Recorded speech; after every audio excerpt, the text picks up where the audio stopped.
السلام علیکم ورحمۃ اللہ وبرکاتہ۔ کیسے ہیں آپ سب؟ امید ہے کہ آپ سب خیریت سے ہوں گے، ایمان اور صحت کی بہترین حالت میں ہوں گے۔ جی تو آغاز کرتے ہیں اپنے لیسن کا۔ نحمدہ ونصلی علی رسولہ الکریم، اما بعد، اعوذ باللہ من الشیطان الرجیم، بسم اللہ الرحمن الرحیم، رب اشرح لی صدری ویسر لی امری واحلل عقدۃ من لسانی یفقہوا قولی، رب زدنی علما، رب زدنی علما، رب زدنی علما، آمین یا رب العالمین۔ لیسن کا آغاز کرنے سے پہلے کچھ ضروری باتیں کرنا چاہوں گی۔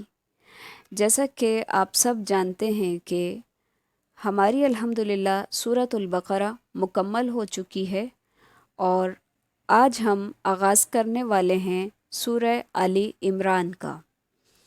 تو سورہ آل عمران کو شروع کرنے سے پہلے اس سورت کے بارے میں کچھ جان لینا نہایت ضروری ہے۔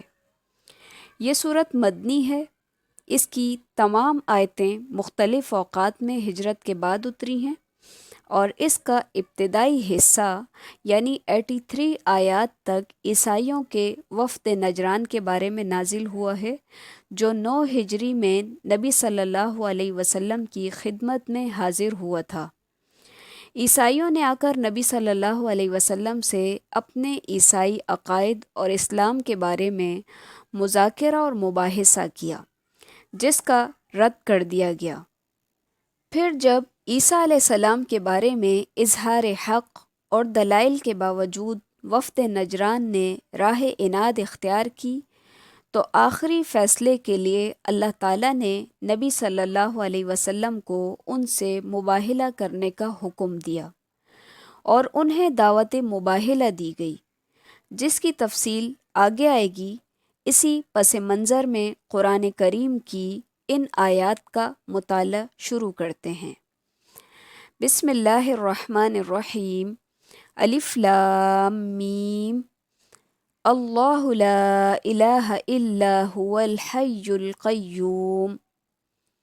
اللہ وہ ہے جس کے سوا کوئی معبود نہیں، جو زندہ اور سب کو تھامنے والا ہے۔ الف لام میم یہ حروف مقطعات ہیں، جن کا معنی اللہ تعالیٰ کے سوا کوئی بھی نہیں جانتا۔ الحی اور القیوم اللہ تعالیٰ کی خاص صفات ہیں۔ حی کا مطلب ہے وہ ازل سے زندہ ہے اور ابد تک رہے گا، اسے موت اور فنا نہیں۔ قیوم کا مطلب ہے ساری کائنات کا قائم رکھنے والا، محافظ اور نگران۔ ساری کائنات اس کی محتاج ہے، وہ کسی کا محتاج نہیں ہے۔ عیسیٰ علیہ السلام کو عیسائی اللہ یا ابن اللہ یا 3 الہ میں سے ایک مانتے تھے۔ ان کو کہا جا رہا ہے کہ جب عیسیٰ علیہ السلام بھی اللہ کی مخلوق ہیں اور وہ ماں کے پیٹ سے پیدا ہوئے، اور ان کا زمانہ ولادت بھی تخلیق کائنات سے بہت عرصے بعد کا ہے، تو پھر وہ اللہ یا اللہ تعالیٰ کا بیٹا کس طرح ہو سکتے ہیں؟ اگر تمہارا عقیدہ صحیح ہوتا تو انہیں مخلوق کے بجائے الوہی صفات کا حامل اور قدیم ہونا چاہیے تھا، نیز ان پر موت بھی نہیں آنی چاہیے تھی، لیکن ایک وقت آئے گا کہ وہ موت سے ہمکنار ہوں گے، اور عیسائیوں کے بقول ہمکنار ہو چکے ہیں۔ احادیث میں آتا ہے کہ 3 آیتوں میں اللہ کا اسم اعظم ہے، جس کے ذریعے سے دعا کی جائے تو وہ رد نہیں ہوتی۔ ایک یہی آیت یعنی آل عمران کی یہی آیت ہے جو ابھی ہم نے پڑھی۔ دوسری آیت الکرسی کے اندر موجود ہے اللہ لا الہ الا هو الحی القیوم، اور تیسری آیت جو ہے وہ سورہ طٰہٰ میں ہے وَعَنَتِ الْوُجُوهُ لِلْحَيِّ الْقَيُّومِ، یعنی کہ یہ اللہ تعالیٰ کے اسم اعظم ہے، اور ان کے ذریعے جب دعا مانگی جائے تو وہ دعا لازمی قبول ہوتی ہے۔ اس سورت کی ابتدا اللہ تعالیٰ کے اسم اعظم سے ہو رہی ہے۔ مزید فرمایا نزل علیک الکتاب بالحق، نازل کی ہم نے آپ پر کتاب حق کے ساتھ، مصدقا لما جو تصدیق کرتی ہے واسطے اس کے، بین یدیہ جو اس سے پہلے ہیں، وَأَنزَلَ التَّوْرَاةَ وَالْإِنجِيلَ اور نازل کی اس نے تورات اور انجیل۔ کتاب سے مراد یہاں قرآن مجید ہے، اور یہ بھی کہا گیا یعنی کہ اس کے منزل من اللہ ہونے میں کوئی شک نہیں ہے۔ اس سے پہلے انبیاء پر جو کتابیں نازل ہوئی یہ کتاب ان کی تصدیق کرتی ہے، یعنی جو باتیں ان میں درج تھیں اور ان کی صداقت اور ان میں بیان کردہ پیشن گوئیوں کا اعتراف کرتی ہے، جس کے صاف معنی یہ ہیں کہ یہ قرآن کریم بھی اسی ذات کا نازل کردہ ہے جس نے پہلے بہت سی کتابیں نازل فرمائیں۔ اگر یہ کسی اور کی طرف سے یا انسانی کاوشوں کا نتیجہ ہوتا تو ان میں باہم مطابقت کے بجائے مخالفت ہوتی، لیکن یہی بات اس بات کا ثبوت ہے کہ قرآن کریم بھی پچھلی کتابوں کی تصدیق کرتا ہے، یعنی کہ ان کے اندر آپس میں مطابقت پائی جاتی ہے۔ پھر مزید فرمایا کہ من قبل ھدی للناس، اس سے پہلے ہدایت تھی لوگوں کے لیے، وانزل الفرقان اور اس نے نازل کیا فرقان۔ ان الذین کفروا، بے شک وہ لوگ جنہوں نے کفر کیا، بآیات اللہ، ساتھ اللہ کی آیات کے، لہم عذاب شدید، ان کے لیے سخت عذاب ہے، واللہ عزیز اور اللہ غالب ہے، ذو انتقام بدلہ لینے والا ہے۔ یعنی اپنے اپنے وقت میں تورات اور انجیل بھی یقیناً لوگوں کی ہدایت کا ذریعہ تھیں، اس لیے کہ ان کے اتارنے کا مقصد ہی یہی تھا۔ تاہم اس کے بعد وَأَنزَلَ الْفُرْقَانَ دوبارہ کہہ کر وضاحت فرما دی گئی ہے کہ اب تورات اور انجیل کا دور ختم ہو گیا ہے اور اب قرآن کریم نازل ہو چکا ہے، وہ فرقان ہے اور اب صرف وہی حق اور باطل کی پہچان ہے۔ اس پر ایمان لائے بغیر اللہ تعالیٰ کے نزدیک کوئی بھی شخص مسلمان اور مومن نہیں ہو سکتا۔ اسی لیے یہاں پہ فرمایا کہ ان الذین کفروا بآیات اللہ، بے شک وہ لوگ جنہوں نے کفر کیا اللہ تعالیٰ کی آیات کا، لہم عذاب شدید، ان کے لیے سخت عذاب ہے، اور واللہ عزیز ذو انتقام اور اللہ غالب ہے بدلہ لینے والا ہے۔ ان اللہ لا یخفی علیہ شیء فی الارض ولا فی السماء، یقیناً اللہ تعالیٰ پر زمین اور آسمان کی کوئی بھی چیز پوشیدہ نہیں ہے، یعنی کوئی بھی ایسی چیز نہیں ہے زمین یا آسمان کے اندر جس کا علم اللہ تعالیٰ کو نہ ہو۔ اللہ تعالیٰ کو تمام باتوں کا علم ہے، تمام چیزوں کا علم ہے۔ پھر فرمایا کہ هو الذی، اللہ وہ ذات ہے، یصورکم جو صورتیں بناتا ہے تمہاری، فی الارحام رحموں میں، کیف یشاء جیسی وہ چاہتا ہے، لا الہ الا ہو نہیں ہے کوئی الہ سوائے اس کے، العزیز غالب ہے، الحکیم حکمت والا ہے۔ اللہ تعالیٰ وہ ذات ہے جو جس طرح چاہتا ہے صورتیں بناتا ہے، یعنی کہ خوبصورت یا بدصورت، مذکر یا مؤنث، نیک بخت یا بد بخت، یا ناقص الخلقت یا تام الخلقت۔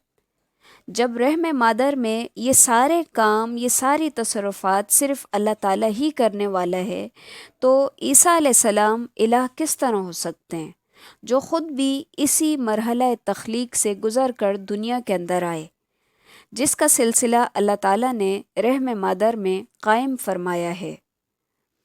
یعنی کہ عیسیٰ علیہ السلام تو بذات خود ایک مخلوق ہیں، اور ان کی پیدائش بھی بالکل اسی طریقے سے ہوئی جس طریقے سے ایک نارمل بچے کی ہوتی ہے۔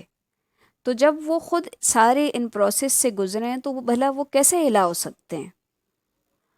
هو الذی، اللہ وہی ذات ہے، انزل علیک الکتاب جس نے نازل کی آپ پر کتاب، منہ آیات اس میں کچھ آیات، محکمات محکم ہیں، ہن ام الکتاب جو کہ اصل ہے کتاب کی، واخر متشابہات اور کچھ متشابہات ہیں، ملتی جلتی ہیں۔ محکمات سے مراد وہ آیتیں ہیں جن میں اوامر اور نواہی، احکام اور مسائل اور قصص اور حکایات ہیں، جن کا مفہوم بذات خود واضح اور اٹل ہے، یا دیگر دلائل سے اس کا مفہوم سمجھ میں آ جاتا ہے اور ان کے سمجھنے میں کسی طرح کی کوئی مشکل پیش نہیں آتی۔ اس کے برعکس آیات متشابہات ہیں، مثلاً حروف مقطعات، قضا اور قدر، جہنم، دوزخ یا عذاب قبر وغیرہ، یا جیسے کہ ملائکہ وغیرہ بھی اسی کے اندر آتے ہیں، یعنی کہ وہ چیزیں جو ماورائے عقل ہوں، یعنی ماورائے عقل حقائق جن کی حقیقت سمجھنے سے عقل انسانی قاصر ہو۔ واضح رہے کہ اللہ تعالیٰ کی صفات استوا، علو اور قدم، چہرہ وغیرہ معنی کے لحاظ سے محکم اور کیفیت کے لحاظ سے متشابہ ہیں۔ مجموعہ فتاویٰ کے اندر یہ بات موجود ہے۔ فَأَمَّا الَّذِينَ تو رہے وہ لوگ فی قلوبہم جن کے دلوں میں زیغن ٹیڑھا پن ہوتا ہے، فَيَتَّبِعُونَ تو وہ تلاش کرتے ہیں یا وہ پیروی کرتے ہیں، ما تشابہ منہ ابتغاء الفتنتی، ما تشابہ جو مشتبہ ہو اس میں چاہنے کے لیے، فتنہ یعنی کہ فتنہ تلاش کرنے کے لیے، وابتغاء تأویلی اور تاویل تلاش کرنے کے لیے، وما یعلم تأویلہ الا اللہ اور نہیں جانتا اس کی تاویلوں کو مگر صرف اللہ۔ وہ لوگ جن کے دلوں میں کجی ہوتی ہے وہ آیات متشابہات کے پیچھے پڑے رہتے ہیں اور ان کے ذریعے سے فتنے برپا کرتے ہیں، جیسے کہ عیسائی ہیں۔ قرآن کریم نے عیسیٰ علیہ السلام کو عبداللہ اور نبی کہا ہے، یہ واضح اور محکم بات ہے، لیکن عیسائی اسے چھوڑ کر قرآن کریم میں عیسیٰ علیہ السلام کو جو روح اللہ اور کلمت اللہ کہا گیا ہے اس سے اپنے گمراہ کن عقائد پر غلط استدلال کرتے ہیں، یعنی کہ واضح بات کو چھوڑ کے متشابہات کے پیچھے لگ جاتے ہیں۔ والراسخون فی العلم اور جو لوگ راسخ ہیں، مضبوط ہیں اپنے علم میں، یقولون وہ کہتے ہیں، آمنا بہ ہم ایمان لائے ساتھ اس کے، کل من عند ربنا سب کے سب ہمارے رب کی طرف سے ہے، وما یذکر اور نہیں نصیحت حاصل کرتے، الا اولو الالباب مگر عقل والے۔ اب یہاں پر بات ہو رہی ہے صحیح العقیدہ مسلمان کی، جس کا عقیدہ بالکل ٹھیک ہوتا ہے تو وہ محکمات کی روشنی میں ہر بات کو سمجھنے کی کوشش کرتا ہے، یعنی وہ آیتیں جن کے احکامات بالکل واضح ہیں کیونکہ اسی کو قرآن کی اصل قرار دیا گیا ہے، تو وہ اسی کے اندر اپنے لیے بات کو سمجھنے کی کوشش کرتا ہے اور وہ متشابہات سے اجتناب کرتا ہے، اور متشابہات کو بھی وہ انہی آیات کے ذریعے سمجھنے کی کوشش کرتا ہے جو کہ محکم آیات ہیں۔ تاویل کے ایک معنی تو یہ ہیں کہ کسی چیز کی اصل حقیقت اس کے معنی کے اعتبار سے الا اللہ پر وقف ضروری ہے، کیونکہ ہر چیز کی اصل حقیقت واضح طور پر صرف اللہ تعالیٰ ہی جانتا ہے۔ تاویل کے دوسرے معنی کسی چیز کی تفسیر اور تعبیر اور بیان و توضیح، اس اعتبار سے الا اللہ پر وقف کے بجائے والراسخون فی العلم پر بھی وقف درست ہے، کیونکہ مضبوط علم والے بھی صحیح تفسیر اور توضیح کا علم رکھتے ہیں۔ تاویل کے یہ دونوں معنی قرآن کریم کے استعمال سے ثابت شدہ ہیں۔ ربنا لا تزغ قلوبنا اے ہمارے رب ٹیڑھا نہ کرنا ہمارے دلوں کو، بعد اذ ہدیتنا بعد اس کے جب تو نے ہدایت دی ہم کو، وہب لنا اور دے ہمیں من لدنک اپنے پاس سے رحمتن رحمت، انک انت الوہاب بے شک تو بہت دینے والا ہے۔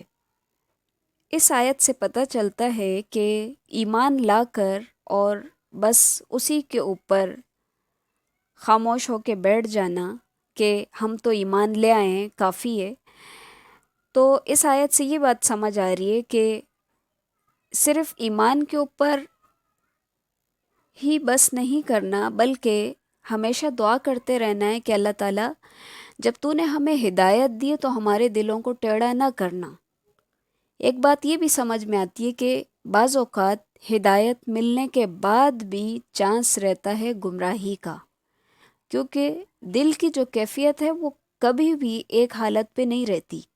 اسی لیے دل کو عربی کے اندر قلب کہا جاتا ہے، یعنی کہ الٹ پلٹ ہونا. یعنی کبھی غم ہوتا ہے دل کے اندر، کبھی خوشی ہوتی ہے. اسی طرح کبھی ایمان کا لیول بہت زیادہ ہائی ہوتا ہے اور کبھی بہت لو ہو جاتا ہے. تو ہمیشہ اللہ تعالیٰ سے دعا کرتے رہنا چاہیے کہ اے اللہ تعالیٰ تو ہمارے دلوں کو ٹیڑھا نہ کرنا ہدایت ملنے کے بعد، بلکہ تو ہمیں اپنی رحمت سے نوازتا رہنا، کیونکہ تو بہت دینے والا ہے. تو اسی کے ساتھ ہمارے آج کے لیسن کا اختتام ہے. سبحانک اللہم و بحمدک، نشہد ان لا الہ الا انت، نستغفرک و نتوب الیک. السلام علیکم ورحمۃ اللہ وبرکاتہ.